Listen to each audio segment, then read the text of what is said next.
ధన్యవాదాలు గురువు గారు. రెండో ప్రశ్న, బారులుంటాయి, బొంకులుంటాయి, బంగారాలుంటాయి, బాధలుంటాయి, బాకీలుంటాయి, బారలెన్నుంటాయి. దీనికి అర్థం చెప్పండి గురుగారు. ఇది ఇంకా మంచి ప్రశ్న. అందరికి బారులు ఉంటాయి, బొంకులుంటాయి, బంగారాలు ఉంటాయి, అవి డబ్బున్నోళ్ళు. ఇంకొందరికి బాకీలుంటాయి, బాధలుంటాయి, వీళ్ళు డబ్బు లేనోళ్ళు. బాధలున్నాయని భయపడకు, వారానికి 1000 నా కోసం దాయి, నెలకోసారైనా నీకు ఇస్తాయి హాయే. అంటే వారానికి 1000 దాయి, నెలకు 4000 అవుతాయి, నీ బాకీలు పోతాయి. అందం బిందులున్నాయి దాదా, ఆలోచిస్తూ పోతే ఆలస్యం అయిపోదా, ఆలోచిస్తే వడ్డీ పెరిగిపోద్ది, అప్పు పెరిగిపోద్ది.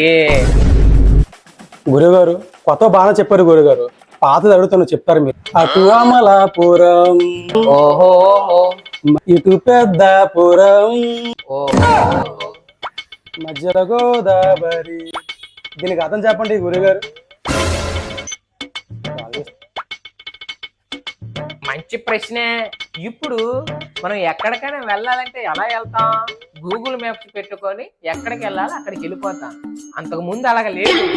అప్పట్లో ఒక సంఘ సంస్కృతి ఉండేది. రోడ్డు మధ్య నిలబడి అటు అమలాపురం, ఇటు పెద్దాపురం, మధ్య గోదావరి అని ఊరు చెప్పేది.